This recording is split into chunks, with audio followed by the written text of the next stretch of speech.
घेऊया सुपरफास्ट बातम्यांचा आढावा। नागपूरमध्ये विद्यार्थ्यांचं आंदोलन। शिक्षण क्षेत्रातील प्रश्नांवर विद्यार्थ्यांचा आक्रमक पैतरा। शासकीय वसतिगृह प्रवेशासाठी लागू केलेली 26 वर्षाची वयोमर्यादा हटवावी आणि 5 ऑगस्ट 2026 चा शासन निर्णय रद्द करावा या मागणीकरता नागपुरात आदिवासी विद्यार्थ्यांचे आदिवासी विकास विभागाच्या विभागीय कार्यालयात ठिय्या आंदोलन। पहिल्या श्रावण सोमवारी सोने चांदीच्या दरात मोठी तेजी। चांदी 2,37,000वर, सोन्याचा दर 10 ग्रामसाठी 1,55,170 रुपये। महाराष्ट्रात श्रावणातील पहिला सोमवार असल्याने धार्मिक आणि पारंपरिक खरेदीसाठी ग्राहकांचे लक्ष सराफा बाजाराकडे लागले। वर्ध्यात विद्यार्थ्यांचा आक्रोश। मुंबई उच्च न्यायालय टंकलेखन परीक्षेचा पेपर फुटल्याचा विद्यार्थ्यांचा आरोप। विदर्भातील विद्यार्थी वर्ध्यात एकत्र येत परीक्षेवर घेतलाय आक्षेप। परीक्षेत टंकलेखनचा कीबोर्ड नादुरुस्त असल्याने अनेक विद्यार्थी परीक्षेत नापास। परीक्षा रद्द करण्याची विद्यार्थ्यांची मागणी।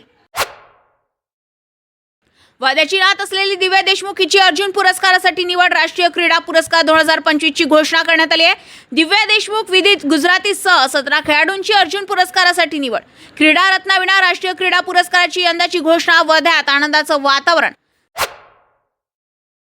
सेलू बाजार समितीत मद्यपींचा अड्डा। बाजार समिती परिसरात दारूच्या बाटलांचा खच। शेतकऱ्यांसाठी साध्या नाश्त्याची व्यवस्था गेल्या 6 महिन्यांपासून बंद। सभापती खंगारे यांचे उडवाउडवीचे उत्तरे। मद्यपींच्या आवारांबाबत चौकशीची मागणी।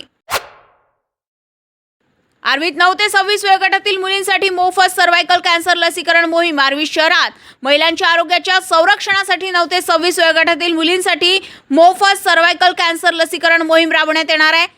मॅनकाइंड फार्मा आणि स्वास्थ्य वृक्ष फाउंडेशनच्या संयुक्त विद्यमाने होणाऱ्या या मोहिमेच्या नियोजनासाठी तहसील कार्यालयात खासदार अमर काळे यांच्या नेतृत्वाखाली बैठक पार पडली। नागपुरातील 14 शाळांसह न्याय मंदिर आणि जिल्हाधिकारी कार्यालयाला बॉम्बने उडवण्याची धमकी देणारा ईमेल आल्याने शहरात खळबळ उडाली आहे। धमकीनंतर पोलीस आणि बॉम्ब शोधक पथकाने संबंधित ठिकाणी 3.5 तास कसून तपासणी केली आहे, मात्र कोणतीही आक्षेपार्ह वस्तू आढळली नाही। खलिस्तान नॅशनल आर्मीच्या नावाने आलेल्या या ईमेलचा सायबर शाखेकडून तपास सुरू असून सुरक्षा यंत्रणा सतर्क करण्यात आल्या। यवतमाळमध्ये शोकांतिका। यवतमाळच्या टाकळी तलावात पोहताना 3 महाविद्यालयीन विद्यार्थ्यांचा बुडून मृत्यू। जाजू कॉलेजमधील BScच्या विद्यार्थ्यांचा दुर्दैवी अंत। पियुष यादव, प्रथमेश यादव आणि प्रसाद सातपुते या तिघांचे मृतदेह बचाव पथकाने बाहेर काढले। परिसरात हळहळ। आर्वीत गुन्हेगारी नाही, भविष्य वाचवायचं आहे। आर्वी पोलिसांनी गांजा सेवन करणाऱ्या 22 वर्षीय तरुणांवर NDPS अंतर्गत कारवाई करत व्यसनमुक्ती केंद्रात पाठवले। कायदेशीर कारवाईसोबत पुनर्वसनाचा पुढाकार। न्यायालयाच्या परवानगीने वर्ध्यातील व्यसनमुक्ती केंद्रात उपचार व समुपदेशन सुरू। डॉक्टर नरेंद्र दाभोलकर हत्या प्रकरणातील दोषसिद्ध सचिन अंदुरे याला मुंबई उच्च न्यायालयाने आज 18 ऑगस्ट 2026 रोजी जामीन मंजूर। त्याची जन्मठेपेची शिक्षा अपील प्रलंबित असेपर्यंत स्थगित करण्याचा निर्णय घेतलाय। या निर्णयाची महाराष्ट्र अंधश्रद्धा निर्मूलन समिती गांभीर्याने नोंद घेत या निर्णयाबद्दल तीव्र चिंता आणि निषेध व्यक्त केलाय।